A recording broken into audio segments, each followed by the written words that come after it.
I'd like to bring this September 25th, 2017 Board of Education regular meeting to order. Roll call. Mrs. Bissinger? Here. Mr. Fruman? Here. Mrs. Huebner? Here. Mr. Smith? Here. Dr. Height? Here. Please join me for the Pledge of Allegiance. The flag is behind you.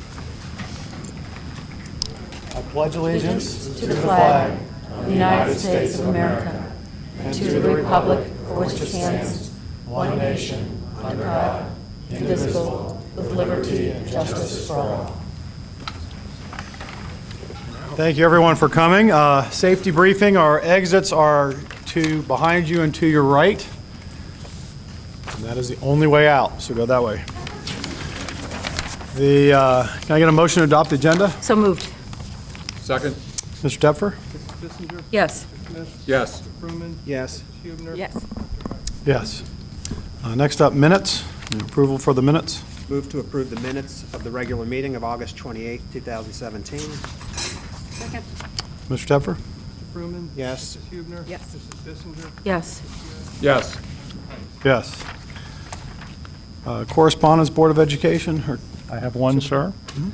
Congratulations, your school district has been nominated to participate in the 2017 OSBA Student Achievement Fair to take place at the Ohio School Boards Association Annual Capital Conference on Tuesday, November 14th, 2017. And we will be congratulating Mr. Fellows, and the program title will be Anderson High School Link Crew. So there are 100 schools or groups that are nominated and accepted to participate, so we'd like to congratulate Anderson High School and the Link Crew for this correspondence from the Ohio School Boards Association. that's great. All right. Treasurer? Board? All right, procedure for public commentary. This is not a public meeting, but a meeting held in public. We do welcome your comments. There is a participation sheet that you can get up front here. We do have one, and we will call on you when that time comes. We did change the order a little bit. We do have a guest speaker, but we are asking her to wait a little bit so we can get our candidates for graduation and commendations in. So first up will be candidates for graduation. Mr. Fellows.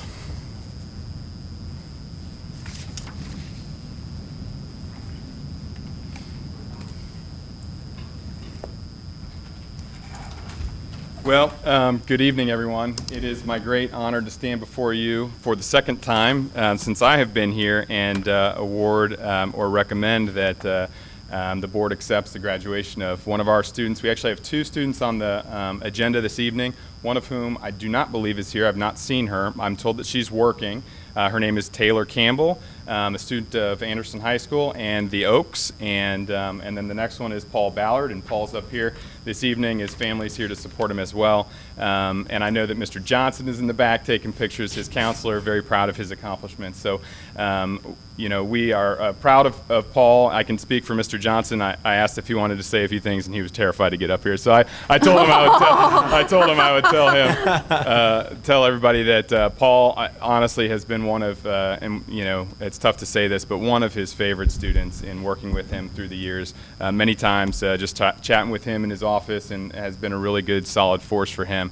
Mrs. Stanyard, one of our assistant principals, other assistant principals, is not present this evening, but also wanted to say congratulations to you. So the superintendent recommends that the board accept the granting of a diploma to both Taylor Campbell and Paul Ballard. I move that we grant a diploma to Paul Ballard and Taylor Campbell. Second. All right, hey. Mr. Tepfer? Yes. I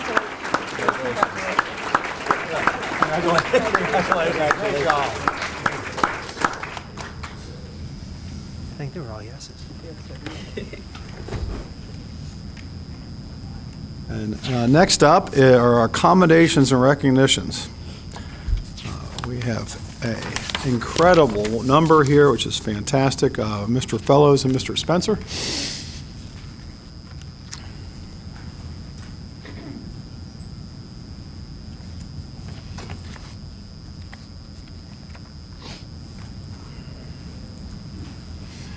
In an incredible amount of students we have indeed to recognize tonight.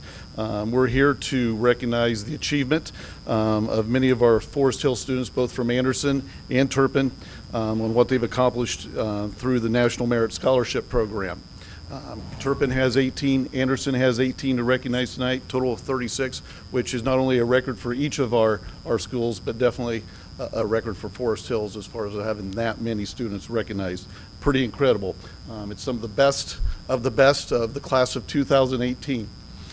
These students were recognized because of their accomplishment on the PSAT that they took as juniors, and the National Merit Scholarship Program recognized not only commended scholars, but semifinalists, which we will talk about tonight.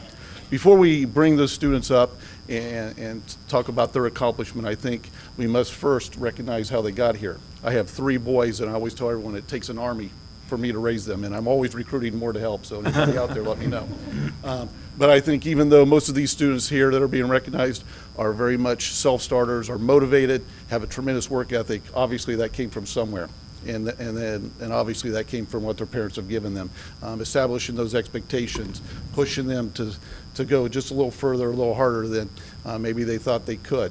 And so first I'd like for any parents, any grandparents that are here in the audience, which I got a feeling is a large majority that's here tonight, just to please stand and be recognized by all of us.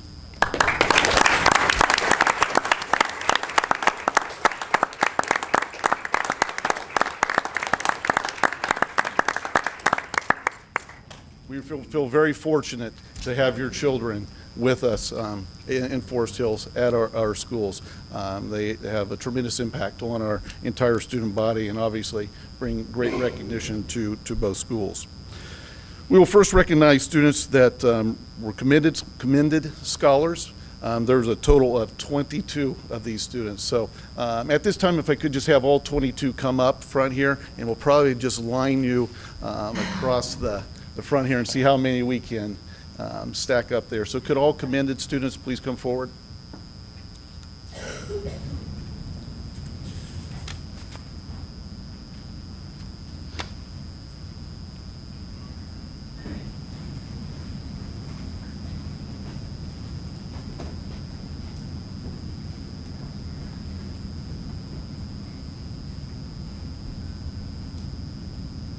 Out of the 1.5 million students that took this test across the country, these students ranked in the top 3% of everyone that took the test.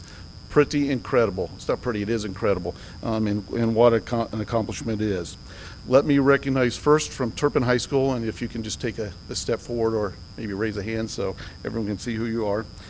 Nathaniel Braun, Evan Dillinger, Allison Capostasi, Patrick Liu, Jordan Myers, Maddie O'Connor, Michael Purdon, Zach Ritzenthaler, Tiffany Russell, Owen Rudder, Neil Sarkar, Mark Shearer, and Russell Stedman. And from Anderson, I'd like to recognize Sumitra Chakravarti, Brian Keeling, Joseph Brayshaw, Allison Siekman, Hannah Lindgren, Eleanor Wong.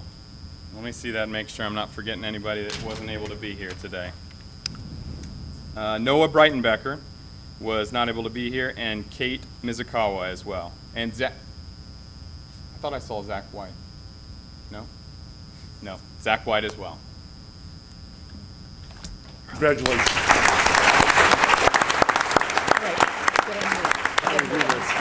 I think we should walk by them. Should we move? At this time, the superintendent recommends the board commend the following students for their achievement and distinction for having been named commended students in the 2018 National Merit Scholarship Program and present a certificate of commendation to them.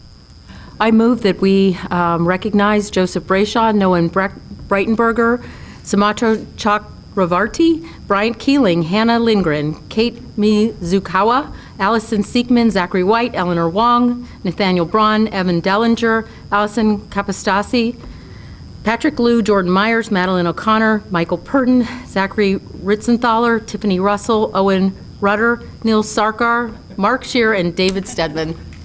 Second. All in favor?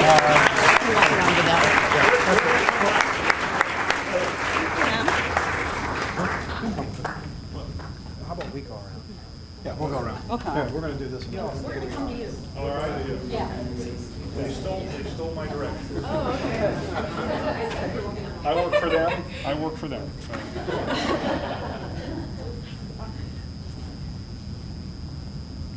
So if you come back, they're going to come down this way. Or not.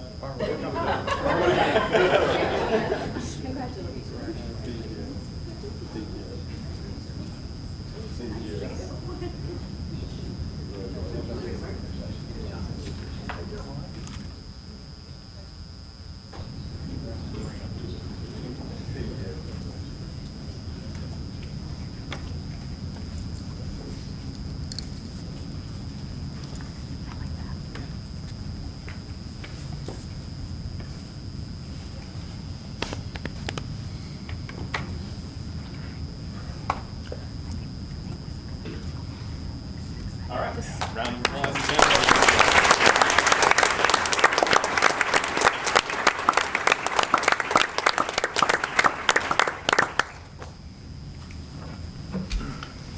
So I think Mr. Spencer shared that this is an unprecedented number of students, and so it's truly a special thing to have that many kids stand in front of this group in our school district and our community with that level of achievement. So at this time, we would like to invite all of those semifinalists to the front, please, in a similar manner.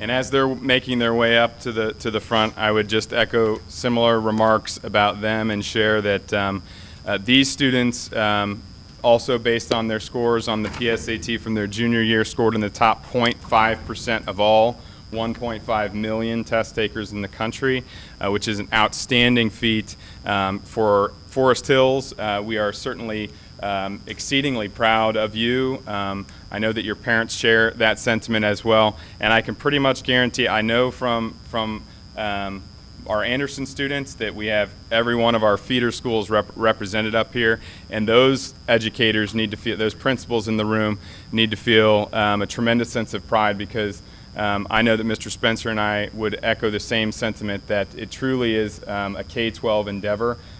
Something of this magnitude does not happen overnight, so it's ultimately you all. It is a huge accomplishment that you all should feel very proud about, but we know that our parents and our K-12 educators feel exceedingly proud for you, for your accomplishments, and can't wait to see what the future holds for you. So at this time, in similar fashion, we'll read the names, and we'll start with our Anderson semifinalists first. So just kind of wave to the crowd. Sarah Crable, Yvonne Delgado, Zachary Fickenworth, Liam Gallagher, Caitlin Huang, Charlotte Moore, Sean Schaefer, Margarita Stringfellow, and Madeline White. And from Turpin, Patrick Bentley, Max Egan, Erica Langen, Kate Murphy, and Anna Nolan. And I had the opportunity to talk to our senior class, and we talked about how what they do, what they achieve, not only is a representation of them, but it's also a representation of their class, their peers, and their high schools. And these individuals obviously are reaping the benefits of their hard work, but they're a reflection on all of our students, as well as Mr. Fellows and I. So for that, thank you. We need all the help to make us look good as well. And I'd like to congratulate you for that. The superintendent recommends the board commend the following students for their achievement and distinction for having been named semifinalists in the 2018 National Merit Scholarship Program and present a certificate of commendation to them.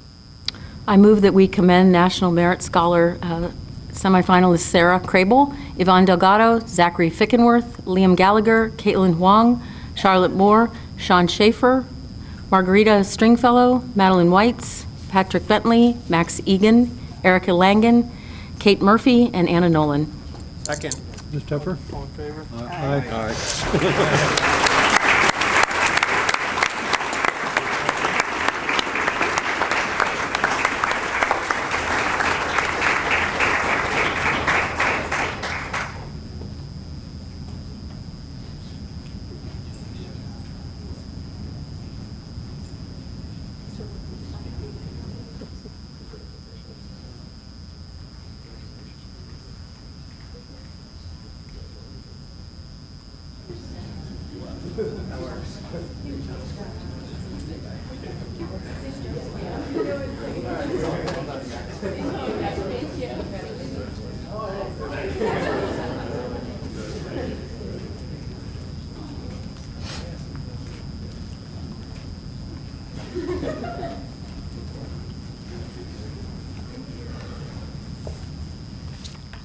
All right, one last round of applause for these. You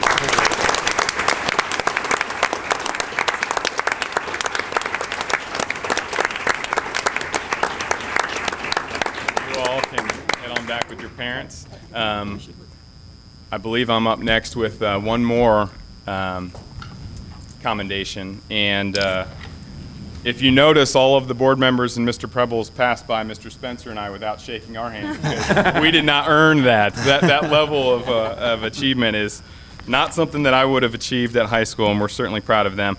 At this time, I would like to recognize two individuals who probably just took their seats, and they're going to have to come back up, and this may actually be a surprise to them, and we're excited to bring them back up and honor these two individuals for the National Hispanic Recognition Program through the PSAT. These are individuals who achieved in the top 2.5% of all Hispanic Latino students in the country. And so at this time, I would like to welcome up Eleanor Wong and Yvonne Delgado.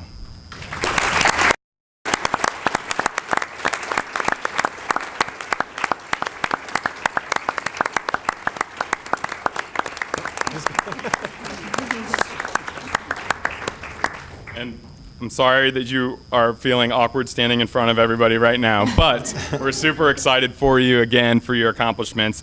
And at this time, the superintendent recommends that the board commend the National Hispanic Recognition Program scholars for their achievement and distinction and present them with a certificate of completion. I move that the board commend National Hispanic Recognition Program scholars Yvonne Delgado and Eleanor Wong. Second. Mrs. Bissinger? Yes. Mr. Fruman? Yes. Mrs. Hubner? Yes. Mr. Smith? Yes. Dr. Heiss? Yes.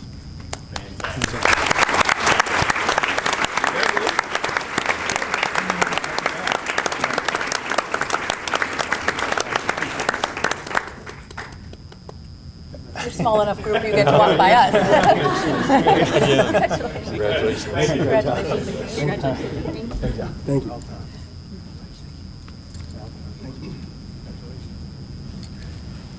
right, fantastic. So, per tradition, while we welcome you staying for the rest of our fantastic program, we also give you the opportunity, if you so desire, to leave at this time. We are videotaping this so you can find it at a later date. I'm sure But thank you all for coming. Granddaughter? Yeah, I thought he was coming to talk. Oh, good.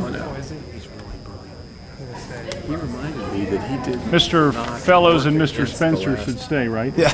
Bond issues. Good, how are you doing? Good to see you. Thanks for doing this tonight, I appreciate it. Oh, thanks for being here. Congratulations. Congratulations. Glad you. I'm not going to All the way down the line. Things going well for you? Yeah, glad you came. I do. Because we had a discussion at one point about some decisions you guys had to make, so looks like it all worked out.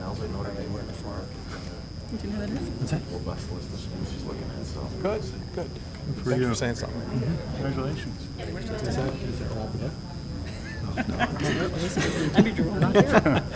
Shane? Okay. Oh, there's Elizabeth's in the back, yeah. Yeah. Over there. Oh, there she is, yep. Okay. Okay. So next up, we have our guest speaker, who we are videotaping this, so they'll all get a chance. But I will cede the table to Randy, if you'd like to introduce our guest speaker. Yeah, appreciate the flexibility to rearrange our schedule for our guest speaker to follow all those wonderful recognitions. Our guest speaker this evening is Pat Bruns, our elected State Board of Education representative. Pat is a native of Cincinnati, graduated from Oak Hills High School, received a Bachelor of Arts at the University of Kentucky, completed her Master's in Art Education at Miami University.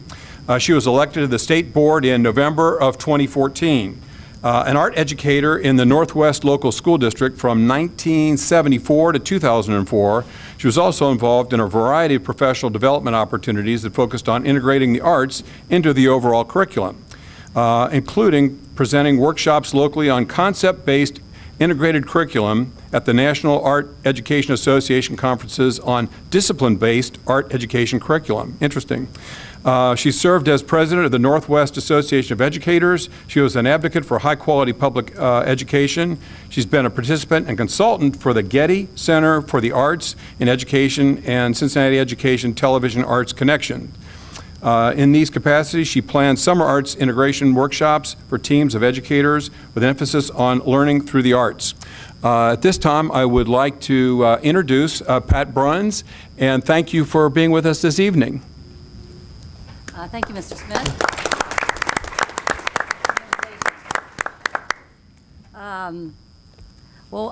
Gosh, that's a tough act to follow, isn't it?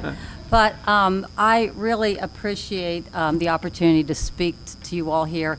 Obviously, high-quality education is going on at Forest Hills, and it's because of the parents, the support, the educators in the classroom, everything that Mr. Spencer and his colleague said. I couldn't have said it any better. But I'm here this evening to kind of just give you an update on what's going on at the Ohio Department of Education, and specifically the role that the State Board of Education plays in concert with our local boards of education and our education community. I'd like to start, though, with some sobering facts, a couple of sobering facts to kind of keep in mind, because it's very much driving the conversations we're having in Columbus. The Governor's Office of Workforce Transformation, his goals 2025, bold goals. He wants 65% of adults aged 25 to 64 to hold a degree, a certificate, or a credential by 2025. Now here's where we're at right now. 43% of all workforce Ohioans hold a post-secondary degree, a credential, or a certificate. And yet, currently, in-demand jobs that require a post-secondary degree, 56% of our jobs require that currently. By the year 2020, 64% of the jobs will require a post-secondary degree. I don't say that to scare anybody, but I do say it as a challenge to all of us, to be preparing our students for the world of work, to be college and career ready when they leave our care after 12 years in Forest Hills and around Ohio. 1.7 school-age children in Ohio deserve the very best that we can give them and the most thoughtful ideas to help them attain their goals for the next step of their lives. And tonight, it's been just really, I mean, I'm a high school teacher. I was a high school art teacher, and it's, you know, just makes my heart feel good to see all of the accomplishments of the students and in this community of educators. So I appreciate that. You know, I tell everybody as I go around, it's a new day, it's a new year at the State Board of Education. This is my third year of a 4-year term. Last June, we hired a new superintendent, Paulo De Maria. He was tasked with kind of a big job. We've had 6 superintendents, I think, in 8 years at the Ohio Department of Education. We need some reorganization, we need some regrouping up there, both internally for communications and organization, but also for external, and to bridge and create some new ways of communicating with our constituents. Not only our boards of educations, our superintendents, but new ways to reach out to parents. And what I'd like to outline is a couple of things we've done this year to really start to address that. When I was teaching, I was very proud, I still am, to have been a career educator. We were always ranked in the top 10, Ohio. We've slipped to 23. That's really unacceptable. It's not going to get our students where they need to go and our economy continue to thrive. So we really need to work on that. We began this year based on some conversations we were having with our superintendents late last year.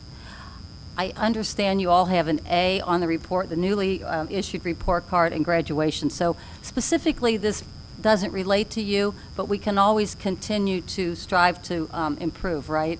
Some of our superintendents were coming up to the board meetings and telling us that with the new graduation requirements, or the class of 2018, some of my districts were projecting that maybe 30%, 40% of in some districts of their students were not on track to graduate based on the current graduation requirements, which included 7 end-of-course tests. All of our graduation requirements are test-driven. Just saying, okay? So we heard that, and so at the beginning of the year, to Paulo's credit and to the dialogue we had at the board in our January meeting, we formed a class of 2018 work group. The work group was tasked with trying to come up with some options for just the class of 2018 to maybe help some of our students get over the finish line so they could go on to the next phase of their life, be ready for that. What I found as an educator to be most rewarding, I think we came up with some good options. I won't go into them right now. If you'd like to hear about them later, I can do that. But I think the really big deal about it was that we started the dialogue in a new way. The very first evening in February, I happened to be on that committee. One of our stakeholders, it was a large, broad array of folks from education and business, et cetera, from a gentleman from business said, "Why are we calling it college and career ready? Shouldn't we just be preparing students to be career ready?" And college might be an option, maybe the world of work is an option, maybe some students need to take certain kinds of next steps that don't require that they start into a 4-year degree program that is, of course, quite expensive, right? Right away after high school. We talked a lot about 21st century skills as an essential part of being ready for the next step of your life after high school. We're talking about skills like critical and creative thinking. We're talking about effective communication skills. And we're talking about being able to work in a team, being able to be a self-starter. I like to call it teaching students how, not what to think, but how to think. I think maybe that comes from my art background, because we're never thinking in the box. We're always outside the box of how everybody else thinks about stuff. But I really believe in that, because we are teaching students for a world of work that some of those jobs have not even been invented yet. So I think it's really important to try to expand our thinking and go deeper, a deeper dive thinking about that. We're also, I believe, at a crossroads in education in America, and especially for our conversation in Ohio, because of the newly authorized Every Student Succeeds Act. It replaces the No Child Left Behind era, which was highly dependent on testing, standardized tests as an accountability measure. This work group came up with some alternatives, like, what about students deciding what they would like to do a deeper dive in and do a capstone project? What about doing internships? What about, and I taught seniors, so I know how they can get senior year.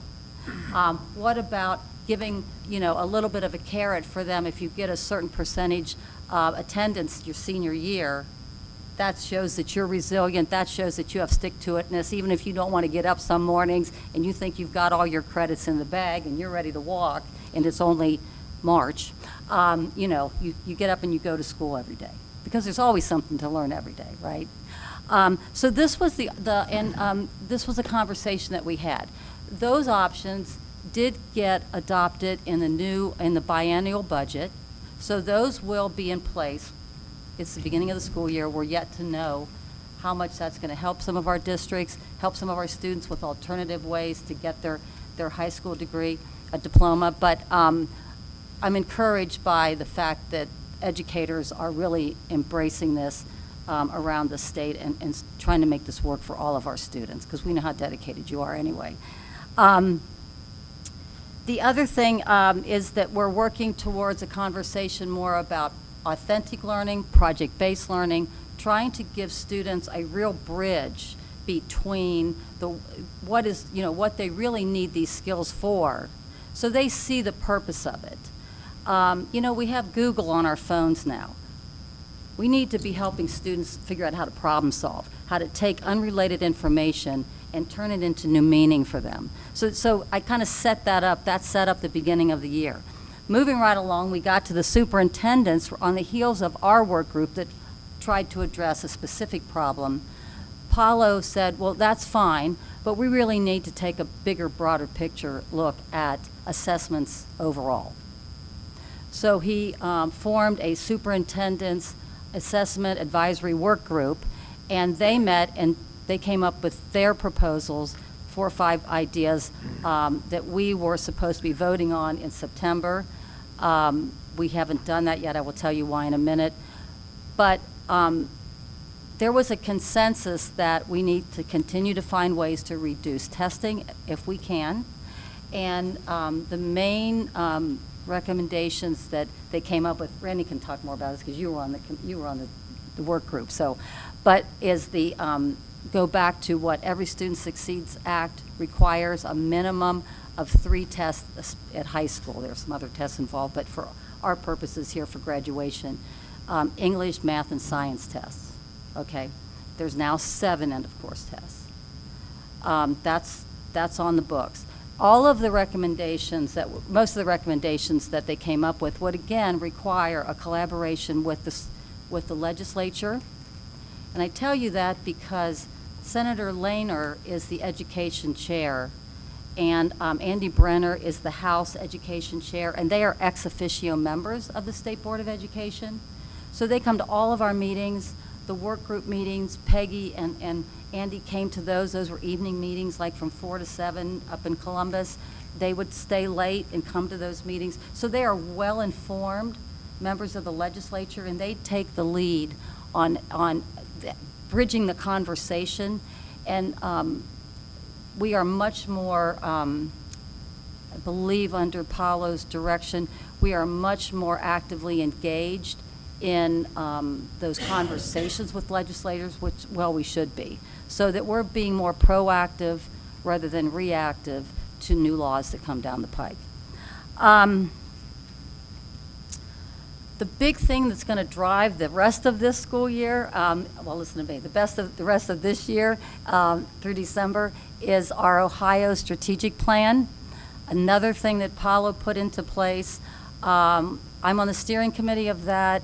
There's a planning group that's going to be writing the final draft.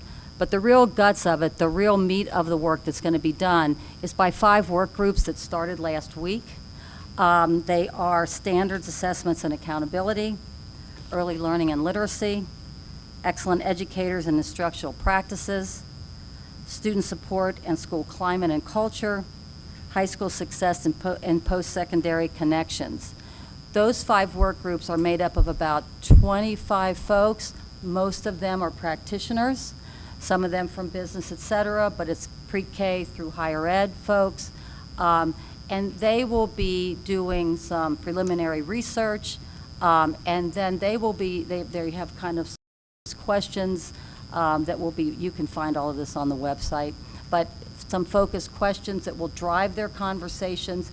And then that dialogue will go back and forth between the planners and the steering committee. And and the state board has developed some top 10 priorities that we would like to see in any proposals and any drafts and dialogue that comes back and forth. So you have to stay tuned for that. That could be a big, in-depth. I want to interject one more thing, because at our steering committee last week, Knowledge Works just put out a 2040 forecast. One more thing to think about. Already average job tenure is falling. A lot of people don't even have full-time jobs as much anymore. Some of the younger folks are piecemealing different jobs together. Today, the average adult holds 11.7 jobs in his or her lifetime. To put that statistic in perspective, if the average adult worked 50 years, that person will have a new job roughly every 4 years. McKinsey Global Institute estimates that 54 to 86 million people in the United States already work in project-based economies. And this is going to rapidly increase, and that over 40% of our workforce will be working in project-based economies by the year 2020. So I think the kinds of conversations that were started at the beginning of the year are what we need to be continuing to talk about. And this is one of the documents. This is also online. I'll get you links to it. I think I sent it out to you guys already. A couple of other things real quick. The Educator Standards Board has recommended, and we agree with this, that we want to get rid of eliminate the 50% student growth measures in the Ohio Teachers Assessment System. And it would make more sense with the evaluator and the educator, when they set their goals for the year, to determine what specific data would best measure what those goals are about.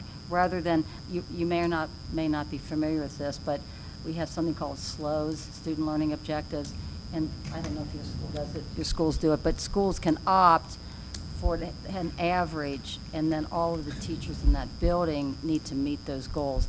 Those have been eliminated by the recommendations. They've not been adopted yet, but that's I believe, as an educator, is an important improvement in the system. Finally, House Bill 410. I know that this everybody's working on a plan to address chronic absenteeism. Not so much an issue for Forest Hills, obviously, but according to this new law that passed, every district will have to have a plan to help students stay in school. I know that everybody already has one, but we're going to be working more closely with the Ohio Department of Education to help make that maybe more robust in different ways, and help with some best practices in that regard. So you're probably the trailblazers in that as well. I'm not sure. I think that's what I have. I can tell you one more thing about that I think is a big deal. One of the reasons, that we didn't, I want to finish up with this superintendent's assessment advisory recommendations. We were going to vote on those as each individual item. It's a little more complicated than you would think, without me getting into detail, except that the recommendations by every educational entity in Ohio, including all of my superintendents around the state, they've even sent me like white papers on it, want to reduce state mandated testing to minimum, federal minimum numbers, English, science, math. There's been some pushback because of that would eliminate an the social studies end of course test. That's a big discussion for a variety of reasons, but I just want to go on the record as sharing that I don't believe that a state-mandated end of course test will in any way diminish the Ohio learning standards in place for any of our academic content areas. That's what's expected to be taught. That's how your students got to the high-quality national recognition academically that they have gotten to, and it's not about a state-mandated test. I believe we need to continue to return as much control to our local boards of education in conjunction with their constituents. They know their children best. You know your children best, parents. You're their first best teacher, right, for life. And our job is to help partner with you to help them get to their potential and where they want to go after they reach the end of their high school career. So I want to close with, I really appreciate all the good work that I really believe folks are doing. We want you to know, and I'm not saying this flippantly, I want you to know that we want to be your partners in high-quality education in Ohio for all of our kids, and we'll continue to look to you for some guidance for best practices of stuff that you're doing, and continue the dialogue. I know I'm in constant contact with these fine people up here, and they do not hesitate to send me a note or ask me a question, and I'm a true teacher. If I don't know the answer, I know a couple of peeps that might know it, so I can continue to help further that conversation. My cell phone number is on the website, so if you want to contact me or send me an email about anything for some further clarifications, please do that, and I will try to get back to you in a timely manner. Thank you very much.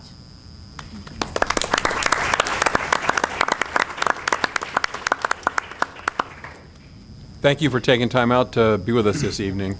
But I should have mentioned that Pat is our elected representative, and there are, 3 Senate districts that make up one Board of Education district. So she represents the Southwestern Ohio is what I'd say. But anyway, thank you for being here. Thank you. Okay, next up is public commentary. We do have one green card, so to speak. Sharon Scott.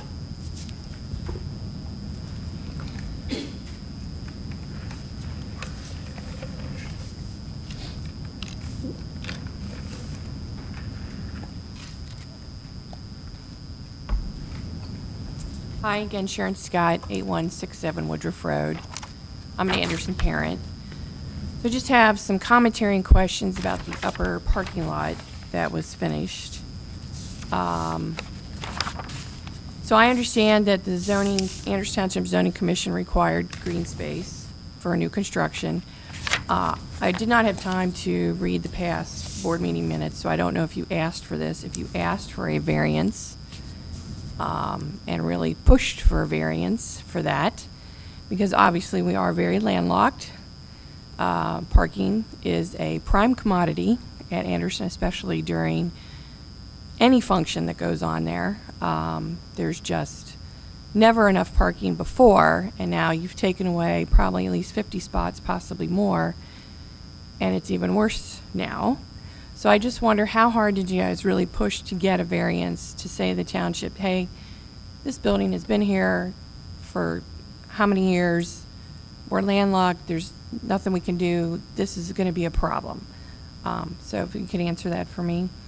Also, and if any parents have been at parent pickup, not at 2:30, so not when school gets out, but later times. So for instance, I pick up my son from band at 4:30, and it is chaos. There are cars backed up on from turning left into the football stadium and from the right going into the football stadium. And I think part of the problem is that before you had 2 lanes going in and 2 lanes coming out. Now you only have 1 lane coming in. So you would have parents, backed up before, to Forest Road, but you had that other lane and the buses could go around us and pull in. You do not have that now, so it gets backed up, and if there's just not as much space there. So if you've got 2 buses that have pulled in, but you've got cars waiting for parents, there's no place for anybody to go. You just sit there. And then, of course, all the traffic backs up onto Forest Road. So I don't know if there's a way you can get the second lane back because it would definitely eliminate that issue. From what I understand, you're going to be putting a gate in for the buses. I don't quite understand that. There wasn't a gate there before. You haven't had it there for 40 years. Why would you do it now? I feel like it's going to create even more of a backup, a problem. Also, my son will be driving to school. He is going to park at a friend's house who lives on Forest, but across the street. And I did notice there is no crosswalk there at the football stadium driveway. So I can't remember if there was one there before or not. I know there's like a school sign painted on the blacktop, but I can't remember per se if there was an actual crosswalk. And I know he has several other friends that park there that will be walking and crossing there. And it's very dark in the morning. If there's any way to have a crosswalk put there, have it be in fluorescent paint, which would be great. And I know you have the construction entrance that goes down to Forest closer to Old 5 Mile. And it's said it's only construction entrance.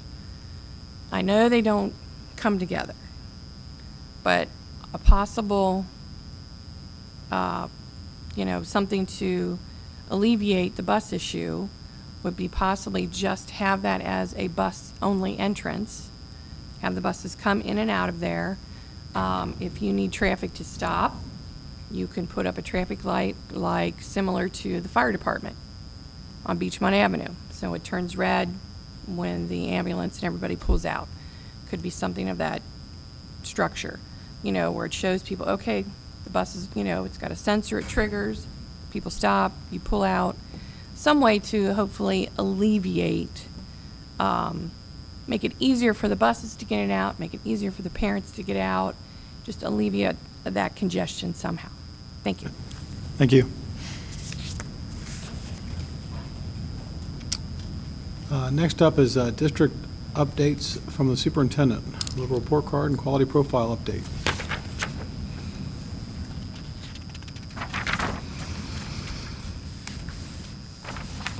Going on the next slide, Susan. So as Mrs. Brunn shared a lot of the topics at the state, it kind of just reinforces the challenges that we as local districts face when the state is wrestling with all kinds of topics, from graduation requirements to testing to all of that. So tonight's presentation is really about how's Forest Hills doing on the local report card as one indicator of our success. And what I wanted to share with this visual here is this is a visual representation of the strategic plan. And literally everything that she talked about this evening, be it professional development or programming for early children, like our all-day kindergarten program, all the way up to different pathways for students as they graduate, as they look into internships. All of those topics are really represented here, and we are trying our very best to have a proactive, long view of this so that we and Forest Hills can do what's best for our students as some of those changes that have been ever-changing for the last several years are going on at the state level. So what I want to say is it's just so important to us that we keep that continuous mindset and improvement mindset here in Forest Hills, that we're not resting on our laurels and expecting that everything that we've always done is going to work for us in the future. We know our students today have different needs, and we need to be able to respond to that. So this slide here really represents those students, and I do it with a few numbers, not to turn it into our students are numbers to us. Obviously, there are our grandchildren, our children, our neighbors, our nieces, our nephews. These students are our greatest asset, and so really all of our planning is all about them. We have a new kind of level of measurement that we're using in Forest Hills that we haven't shared with you guys yet. Last year we did it for the first time, and I just want to give you a big picture view of that. This line graph here represents Gallup's Hope and Engagement Survey. And we gave this in a small pocket 2 years ago to some students, and then last year we did this with all students, 5th grade through 12th grade. And this is a national trend that you're seeing here, that students report in 5th grade a level of engagement of 75%, and then as the school years continue, it goes down, and by that senior year it's going up a little bit. And in Forest Hills, we want to take this number seriously. I would say our Forest Hills trend is very similar. Go ahead, Susan, to the next page. This just gives a big picture, though. The Hope Index for our district is 56%. And so it shows an example of students who are hopeful. That means people who have a sense of they're looking forward to their future. They know that they can turn their dreams into reality, versus these students are kind of stuck or kind of frustrated and discouraged about how their life is going and their school life is going. And engagement is really about how well are students engaged in being a part of the school and investing in their learning. And so our number there is 54%. We are not quite satisfied with those results and are going to continue to measure these over time as a way to show that these are some of those intangibles that it's hard to put on a report card what level of engagement looks like, but that's very important to us in Forest Hills. And this is a nationally ranked assessment through the Gallup polls that there's a ton of research behind. So moving on to the report card, this is last year's report card overlaid with, I added in green, the updates with this year's results.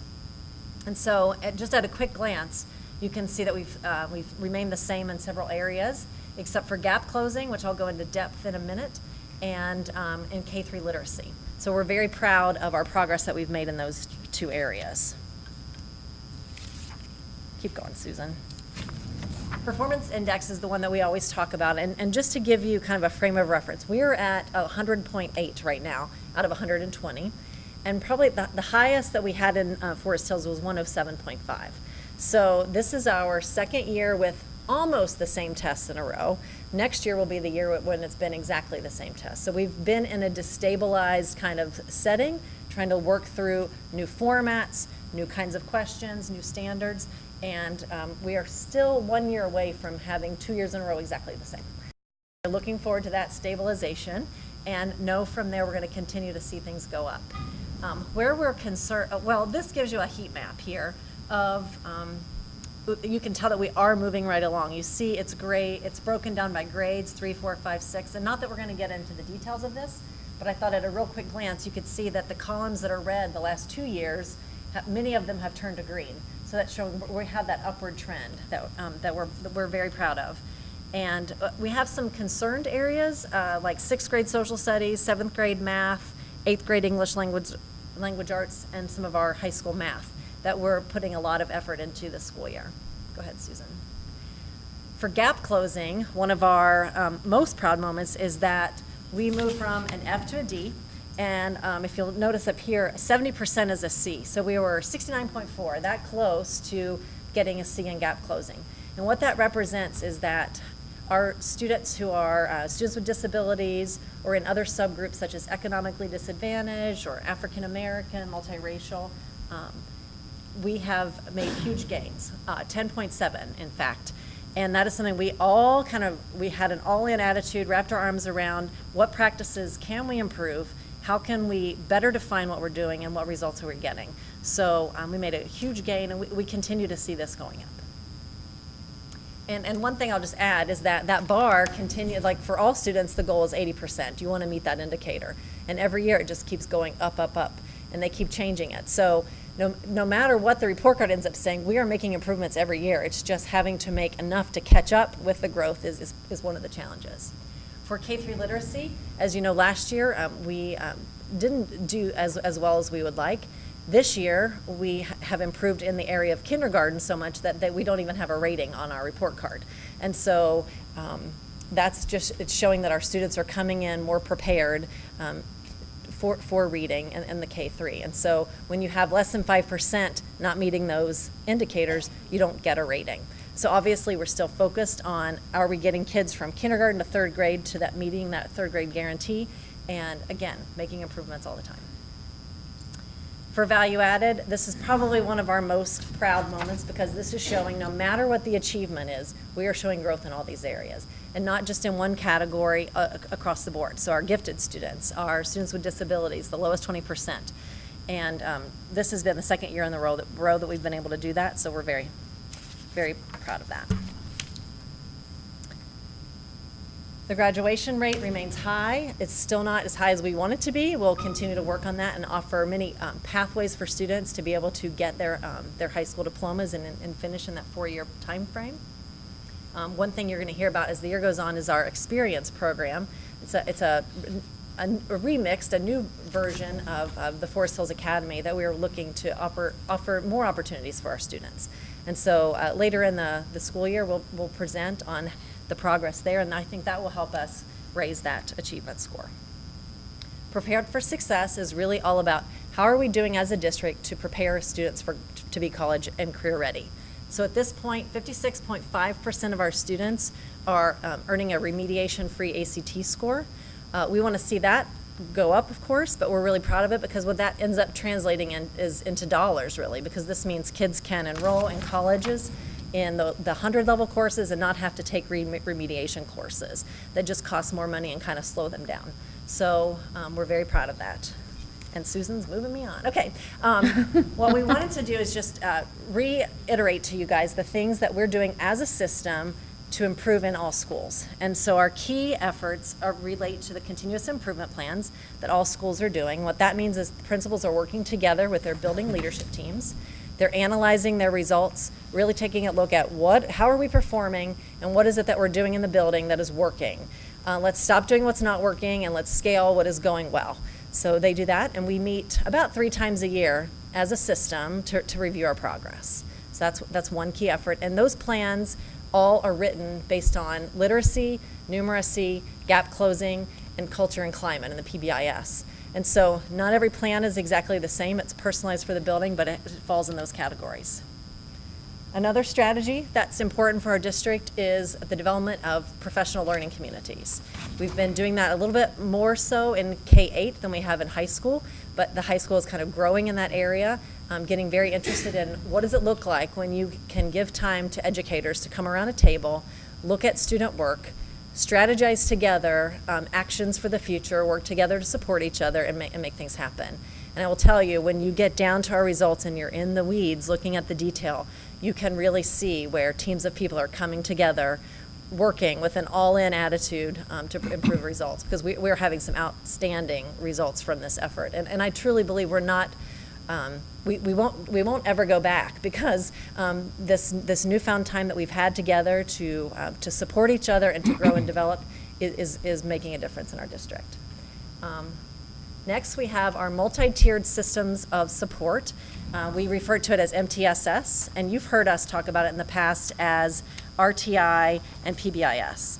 And so here it is, Education-ese. I don't want to drown you in that, but what it essentially boils down to is when a student needs a special kind of learning, when they need something, then we need to be agile and flexible and responsive enough to give it to them when they need it.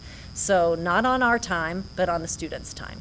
And so we've been working very hard to, in our system, build something that layers on each other and intensifies as the need is greater, and it's systematic, so that it's not educational lottery that you're just lucky you have this teacher or you're lucky that you're at this school. There are systematic ways that we attend to students' needs. And it's been a work in progress for many years, and we're definitely seeing the results because those efforts are paying off. And finally, this last visual is busy. It's a lot. And I threw it up there just to represent that we talk all the time about students owning their learning and how important that is.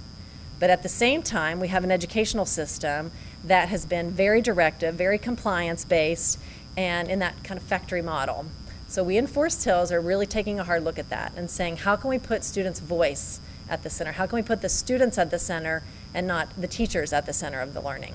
How do we meet them where they are? How do we tap into their passions?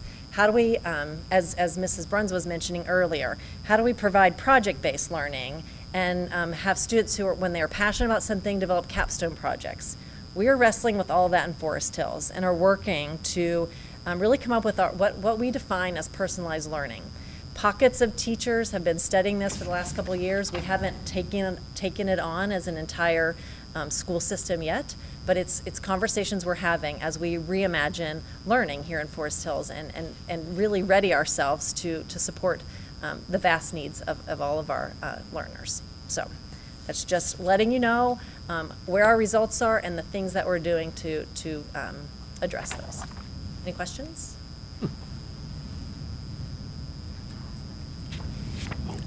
What is a remediation free on ACT? Is that a score? The score, it's a score. It's different for each, like SAT is one and ACT is the other. Do you have them, like, can you just say them like that?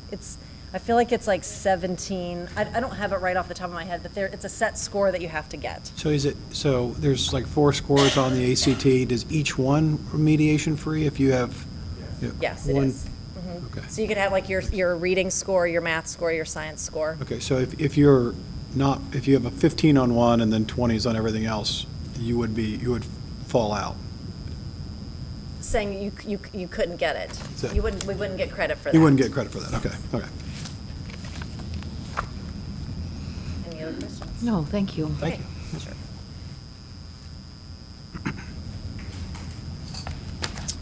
All right. So next up, board discussion. Do we have any topics for discussion today? Okay, a human resources report. Ms. Carnahan.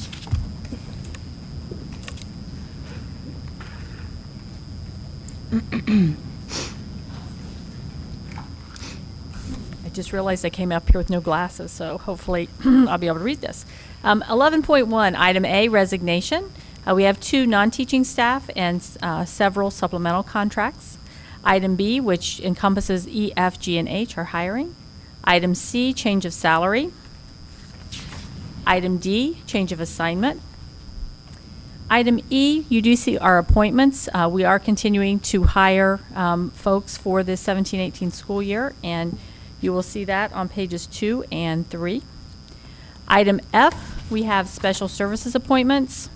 Quite a few of these. These are extra support for students from pages 3 through 6.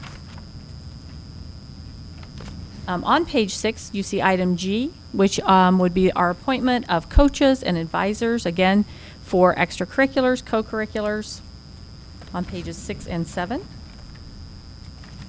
At the top of page 8, we do see substitute personnel. Item I, we're bringing back the home instructor, teacher aide, administrative building aide, student and pool worker salary schedule. And since the regular board meeting, staffing in the district remains at 790.98. The superintendent recommends the board approve the personnel items as listed. Any consent agenda on this? Is that right? Yeah. No, not for this one. Oh, it's by itself, okay. I move Can I that get a we motion? approve the human resources report as presented. So, second? Discussion? Mr. Tepfer? Mr. Fruman? Yes. Mr. Smith? Yes. Mrs. Bissinger? Yes.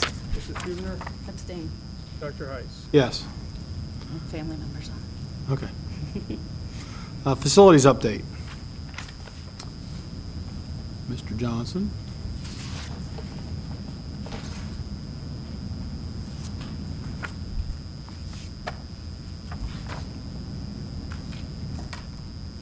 Invite Dave to come on up. So, I'll be somewhat brief here. We got the schools all open with a lot of extraordinary help, and part of what I want to do this evening is just to thank a couple of people, particularly the folks with the Hamilton County Building Department. I think were amazing. We had inspections on Saturdays and Sunday evenings. The holiday weekend, Labor Day, we spent the better part of that Sunday afternoon with them. But just wanted to thank James Noyes, Bruce Crace, Darren Mills, Billy Latarulo, Rick Martin, Chief Mark Ober, for all their help in getting things done. And we had some of these guys spend the entire day on Saturday and Sunday with us, over Labor Day weekend. Cindy Relaford from their office and getting all the paperwork processed were big. The custodial staff, maintenance staff, Bob Vanderwood. Big help also was Mike Murdoch from Modes was on site and had his staff out there. So it was a group effort, but we got everything open. Still a lot of work to do in several of the buildings, but things are chugging along at this point. A couple of good news things is that in some of our meetings over the course of last week, We're probably a couple of months ahead of schedule over at Maddox. We're going to be turning over some big areas of that building here over the course of the next couple of weeks, and we're on schedule to probably finish just after the first of the calendar year. Also, the new wing that you see coming out in front of Turpin, we plan on having that open probably almost 30 days earlier than what we initially thought. So kudos to the folks on those teams. In an update that I provided you, I talked a little bit about Duke Energy and some of the disappointment in that change. To date, we've received about $400,000 from Duke in incentives. We've got about $84,000 in the pipeline. Remaining just on light fixtures that we found out the day after the program ended on some of our light fixtures that they were no longer qualified. We have about $140,000 in incentives there. I had a call from Duke just before the end of the day today, and minimally, I think that we will get half of that. People here locally are still working on trying to push that, but I'm not holding out a whole lot of hope on that. So, I'll keep you updated on that. Dave, I'll turn it over to you for a little bit of an update on the schools. Like Ray said, it was a group effort that got us to the end. I'm sure that nobody liked to have seen it the way it happened, but we're in. And I'm looking for my notes, which closed randomly. Just an update on building by building. The nice thing is next month, probably just down to an update for 3 buildings instead of 6. Anderson, the contractor, is finishing up the art and the science areas along with the new office entrance and bus compounds. There are some things to finish up in those areas. And work continues on the new multi-purpose facility area. And the next interior phase, which is was the office space, that phase won't start until we're a little bit further along with the work from art science in the entrance. But hopefully in October, that phase will begin. Maddox, the planned phases work was completed. Actually, a little bit more than was planned was completed. We've got a great contractor over there, and they've started into the next phase. And as Ray has mentioned, they've made up about 3.5 months of delays that were not related to anything that they had done, and they will finish at least on time, hopefully slightly earlier. Mercer, the contractor, is finishing up work that wasn't completed by the start of school, so we have some additional finished work there. But it looks like by November 1st, contractors will be out of the building, and we'll be in the closeout document part of that. Summit is completely occupied. County has given us final occupancy of that building, and the project closeout is underway. And project closeout does take some time. There's paperwork that's got to be finalized, as well as at the end of a project, the architect and the owner walks through and says, well, this isn't right or that's not right, and it creates what's called a punch list. And that punch list work continues, but it continues when the kids are not in the building. So it's an after-school effort, and that can continue on for some time.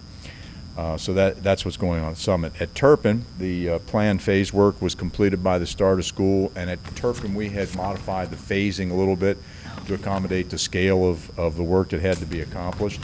But that work got completed, and their next phase of work is begun. And that's still in that art and science area, the lower level. And as Ray has mentioned, the contractor looks like we've gained a little bit of time lost on that project. Again, not due to anything the contractor did. And it looks like we'll get the multi-purpose phase, the new office area, the new addition a little earlier than anticipated. Wilson, the contractor, is finishing up work that wasn't completed by the start of school. I think the landscaping work, and there's some interior work and punch list work, and then the project closeout will start from there. These aren't current, so if you've been in or around the buildings, they look a little bit different, but still, I think, remarkable difference between September and August. And I know in my reports, you can go ahead, Susan, in my reports I've been talking about the dirt that's been moved. That's the photos that are on the left side of this. And the one at the bottom is quite a bit more dirt than is there now. In fact, if you were to come up Forest, it's almost looks like it's gone, but that work continues on. I'm told that today the air conditioning of the office area is ready for inspection, so that I'm sure that the folks in the office area are going to like that, and art area and science area will follow that. This is some pictures of the art area. Somewhat a remarkable transition from the last week of school. It was by the minute, actually.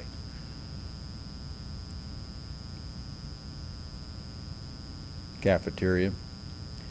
The bathroom renovations, I think, are startlingly good. Office area.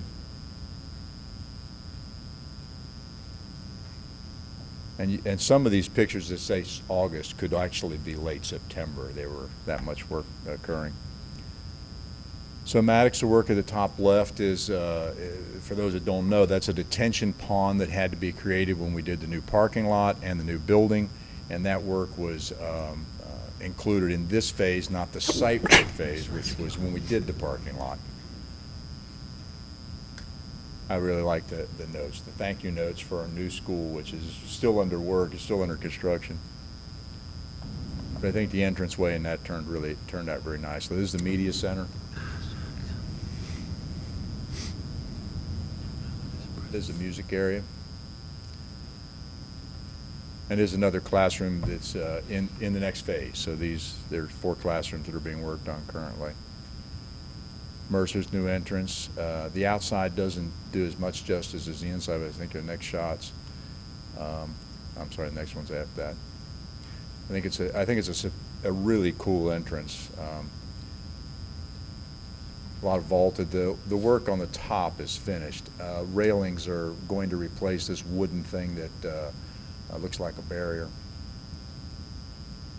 This is the connector bridge, and the connector bridge was a pretty nasty piece of work that had gone through multiple generations of do this and do that. I think at one time it was a walkway, and then it was just a concrete open bridge, and now both the inside and the outside I think are really nice looking. Media center. This is the backside of the media center. And Turpin, the bottom picture shows a white roof and the top picture shows the metal roof, so that's progressed significantly along. Actually the event entrance of this building was used this last week for homecoming.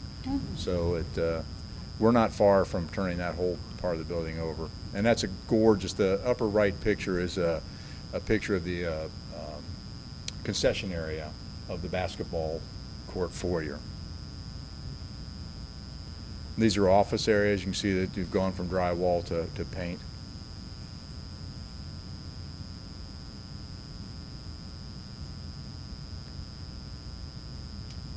The science area, getting all of their stuff in was a challenge, but they've got lots of space to put it in. This is the gymnasium that is going to be used for 8 classrooms. So if you've not been there, you'll go in there, you'll see actually 8 classrooms in this with ceilings just like this space here. Wilson Playground.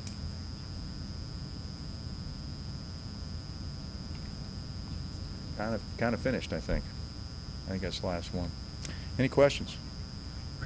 So we're on track to have everything done except Maddox, which will be done early next year, and then the high school's two summers from 2019. Correct. So we are on track Right. for our overall schedule. But yes. Maddox, it could even be a little earlier, it seems. Maddox was going to be late February, and I think the contractor would like to be out of there at Christmas time or January. Awesome.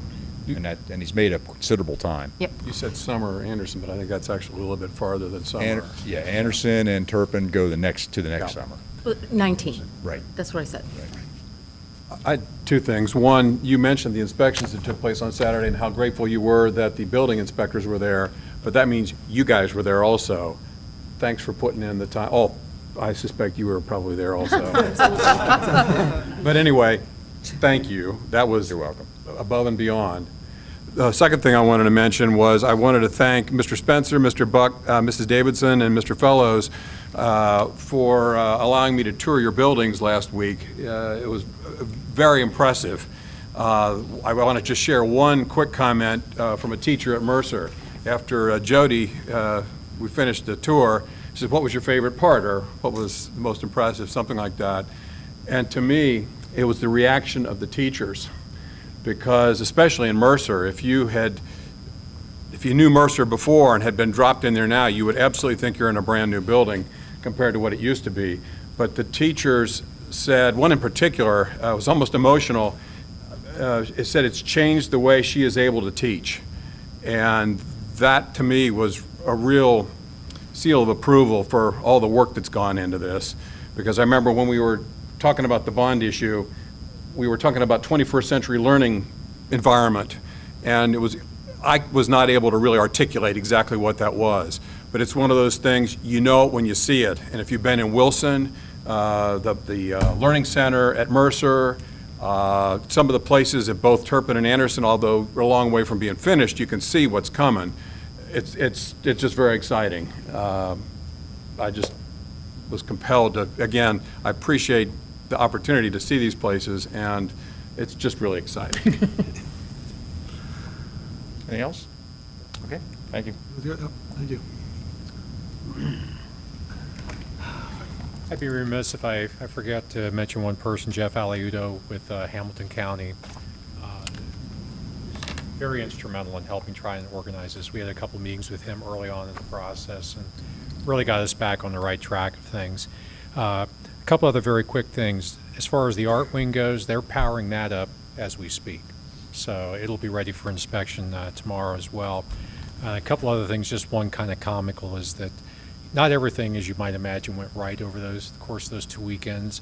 I went into Anderson, into one of the restrooms, one of the boys' restrooms, and took a picture and sent it to Mr. Tepfer, Mr. Broadwater, and Mr. Prebbles and said, what's wrong in this picture?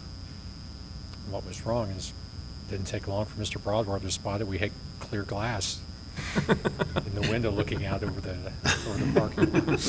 So, but, you know, there was a lot of anxious moments, and I came into Anderson roughly around noon on the Friday before it opened, or the Saturday before it opened, only to have the building inspector come up to me and tell me, you've got a problem. You've got a game stopper here.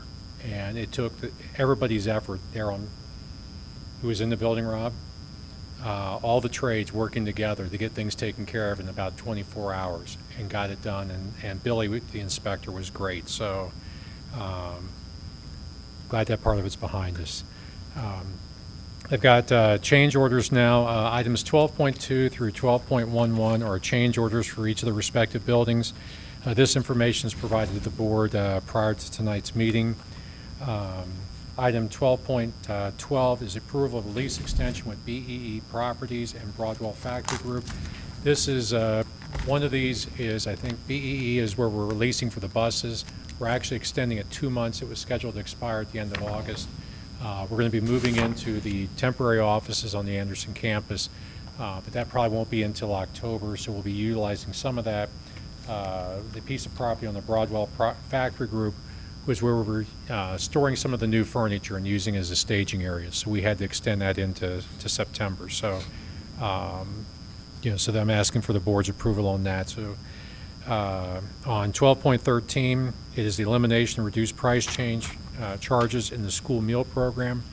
If you recall last year, we made a decision to waive the, we have a free lunch program, we have a reduced lunch program, and we made the decision that even though it's at a cost to the food service program, about $15,000 annually, we did not want that to stand in the way of any child participating in the lunch or breakfast program. So we brought this back for another year. It does not negatively impact the reimbursement we receive from the state for our meals. 12.14 is the annual payment in lieu of. These are students that reside in the Forest Hills School District but attend non-public schools outside of Forest Hills.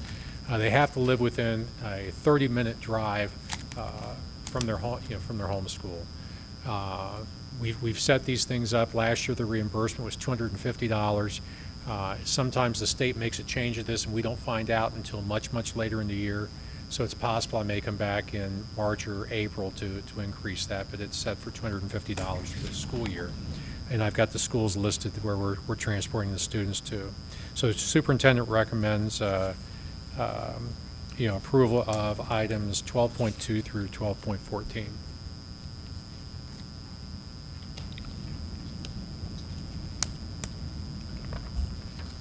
Next up, curriculum. Without You, There Is No Us is a supplemental book that has been on review in our office since August 7th. And we are asking that this book be approved for use at CP English 11 at Anderson High School as shown. And then item 13.2 is another list of books that we are going to be putting forth in our office for the next month, and we'll bring it back to you in a month from now. It's And Then There Were None, I Am Legend, The Hitchhiker's Guide to the Galaxy, Surviving Hell, A Pal's Journey. So these books will be available for review in our department until October 23rd, 2017 at the next board meeting. Thank you. Student Services, Betsy?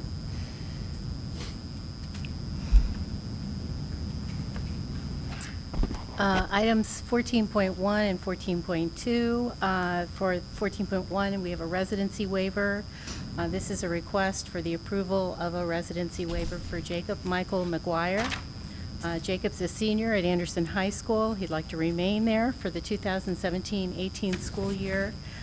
Through our board policy, if a student is a senior in high school after the school year commences, the student may continue to attend in the district for the remainder of the school year, subject to your approval this evening. Item 14.2, this is a fairly new item in terms of making sure that we've included all of the OHSAA championship events to occur prior to their occurring. As you know, we've had some challenges in that students have qualified close to the time or where we have been unable to get that to you before the fact. So I have requested the first half of the school year with all of the dates that are upcoming in all of the athlete events listed there. They're obviously for this, as I mentioned, the first half of this school year. I have reviewed each building. They provided projected number of students, if they qualify, transportation arrangements, accommodations, fundraiser events, and those types of information, including the chaperone situation. So that is reviewed as well as we move into these events. So we are recommending approval for items 14.1 and 14.2. Betsy, just a point of correction, I think. Jacob McGuire, I think, may be at Turpin High School, right? We just don't want to transfer him from Anderson to Turpin to Anderson. He might take exception, so. Yeah, we've got good news and some. Yeah, it's okay. It's all right. Thank you. Thank you for that correction. Sure, you're welcome. Yeah, you could stay, but we're switching schools. Good news. And are we making movement on this was a Tony Himmelgarn thing about pretty much we're going to have every athlete that makes the state finals, we're going to approve forever. So make That's that. an organizational meeting coming up in January. Okay, very good. Working towards that. Okay, I know we were looking, okay, thank you. All right, treasurer report. Yeah, item 15.1, twice a year we're required to submit updated five-year forecast financials. Item 15.1 goes through actually the five-year forecast, 3 years of actual data, 5 years of projected data, as well as 10 or so pages of assumptions that back up the financials. I gave the board kind of a report of the small changes between the May forecast and this forecast, but I thought I would speak to a couple of the items. This forecast does show projected positive cash balance through fiscal year 1920. Small recap, the most recent operating levy was 3.9 mils. Continuing operating levy in March of 2012, 5.5 years ago. This levy was projected to last 3 years. Based on this forecast, the district has been able to make this levy last 7 years, and those 7 additional years are fiscal year 13-14 through fiscal year 19-20. Those are all positive ending cash balance years. I think you can see those now on the screen. And due to some key under expenditures last year, interest earnings, and tightly managing our costs, we've been able to use the general fund to help add significant instructional furniture and technology additions to our facility program. We'll see the majority of these expenses in line 3.06. You'll see a big number there, and those are the additional things that we were able to do by managing our finances the last year, and those other things. And those necessary enhancements were added without impacting the levy cycle. So we were at 7 years, and those all have impacted the end of the year, and we're now still with those 7 years of additional life. But we are at the top of the bell curve, so from here on out, expenses are expected to be larger than revenue each year. You see that, all 5 years projected expenses, line 6.01, all negative numbers.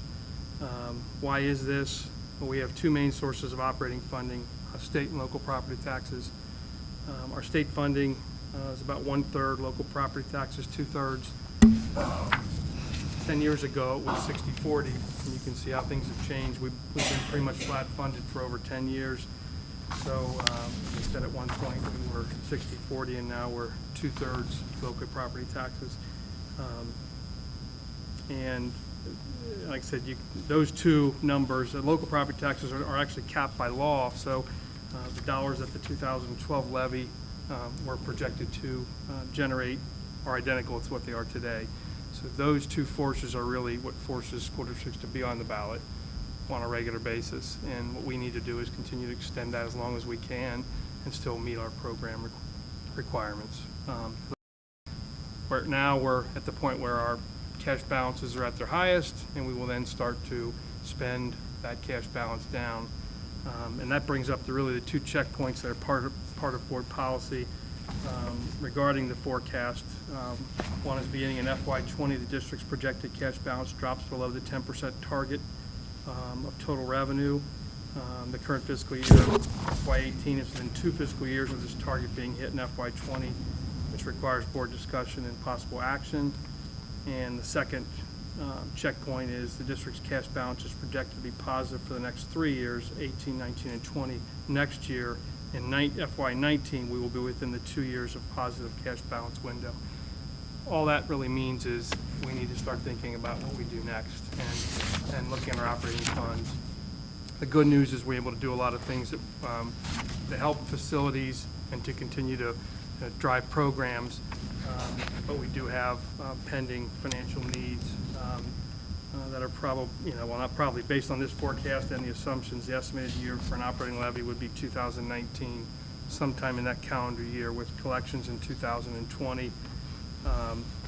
We've had, in our finance committee, we've had some general discussions about that process. Obviously, there's a couple of opportunities in 2019, November being the last, and so we need to kind of talk through that to kind of get an idea of what the next steps are. But we've had some preliminary discussions at the Business Advisory Committee meeting. I know Forrest and Randy were there as well, so there's been some discussion about some pre-engagement ideas. And I know Scott and Erica really organized what the template of the game plan of engagement is as well. It was all part of that. So it's recommended the board approve the 5-year financial forecast and assumptions that are presented in items 15.1. Okay. We have a motion to... We do Or- the others. Oh, sorry. So if there's any questions or Okay. comments, I can continue to move on. Yeah, go ahead. Okay. In item 15.2, we have the 17-18 permanent appropriations. The board resolution for the FY18 permanent appropriations listed in the agenda. We are asking the board again to approve the appropriations at the fund level, which is the legal level of control for the state auditor's office. The resolution agenda details the permanent appropriations for each fund. The total is over $156 million. I did want to make one note with the general fund portion of this is $86,763,000. This amount is being reduced by a little over $570,000 due to our we're receiving a health insurance premium holiday in December, so we did take that to the bottom line through our consortium, and this amount represents the district's 1-month share of health insurance, and the employee share for December will also be eliminated, so that'll be a positive for our staff. So it's recommended the board adopt the resolution listed in item 15.2, detailing this July 1, 17 through June 30, 18 permanent appropriations. All right, questions? All right, Treasury report. And finally, 15.3, item A, we have the donations. We appreciate our continued partnership with the foundation. We have a significant donation there, helping some of our programs. Item B, we have the statement of board accounts. We have 4 funds that have a negative balance, but we've covered that with the general fund as we wait for funding.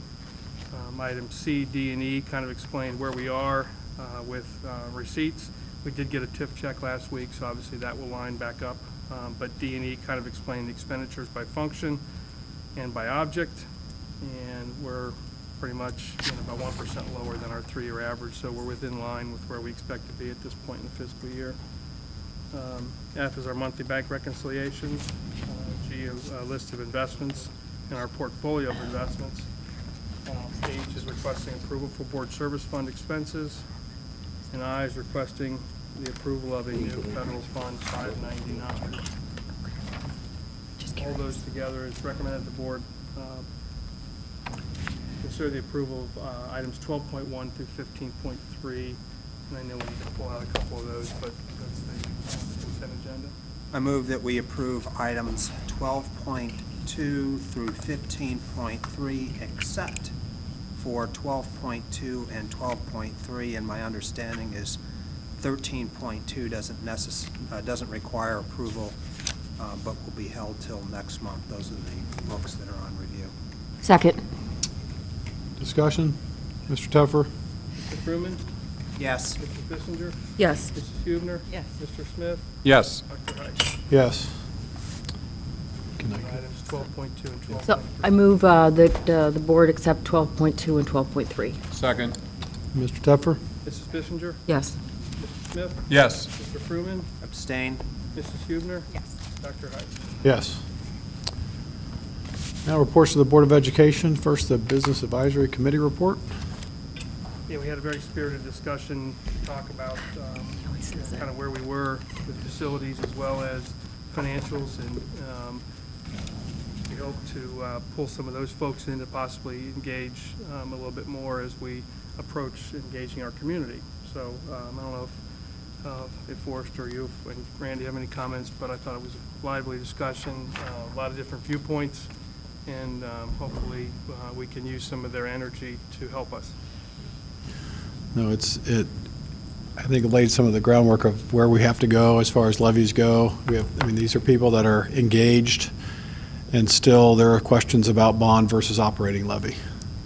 And so, when you have people that are kind of in the know and still have, just fundamental questions about that, then you get one step beyond that and it becomes even more challenging, so. But it is a great group of people. And, yeah, spirited is correct, because there is a broad spectrum of opinions and attitudes towards public education and funding in that group, so, but it's all positive. Policy Committee report. The Policy Committee is meeting this Wednesday, September 27th at 8 a.m. Human Resources Committee. There was no meeting. Finance Committee. Finance Committee did not meet this month. We will be scheduling a meeting for next month, but I did want to follow up on a comment Mr. Tepfer made. Last time the Finance Committee met, we did have the conversation about the need for revenue in 2020, and so it's not a surprise to anybody. The Finance Committee will be recommending to the board that we put a levy on almost certainly in May of 2019. Based on the data that was shared with the Finance Committee, it's, like I said, I don't know the millage yet, it's premature for that, but, so it's not a surprise to anybody. There'll be a operating levy, and again, almost certainly May of 2019. Curriculum and Student Services Committee report. We will be meeting in the next couple of weeks. Safety Committee. The first Safety Committee meeting of the year will be on November 3rd at 9 till 10:30 a.m. Forest Hills Foundation report. The Forest Hills Foundation has not met since our last board meeting. The next meeting is October the 4th And I just want to remind everyone that the soiree is October the 14th from 7 to 11 at Wellington, and you can still sign up if you want to by going on the Forest Hills Foundation website. All right, legislative liaison report. I probably used my time with our guest speaker this morning, so I'll pass on that, but I will say that we expect to have Senator Steve Wilson with us either next month or the month after that as a guest speaker. And next up, and I do apologize for missing this last time, but our Forest Hills Teachers Association report.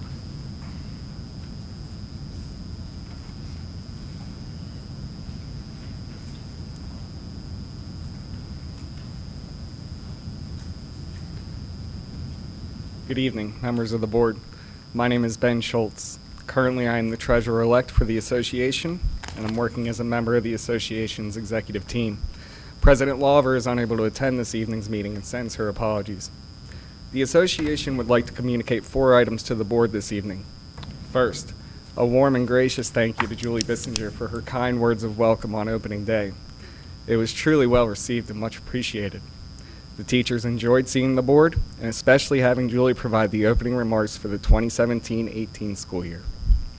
Second, we are currently in the finalization stages of completing membership and want to thank the Treasurer's Office and Human Resources for their assistance with communication and verification of eligible members in our district. As the board is aware, we are one of the largest locals in Ohio, and currently hoping to have the largest percentage of members registered in a non-fair share district in Ohio this year. We feel that this is possible in part because of the solid relationships our executive and district leadership teams are continually striving to maintain and improve. Third, our president attended the large local president monthly meeting in Columbus on September 20th.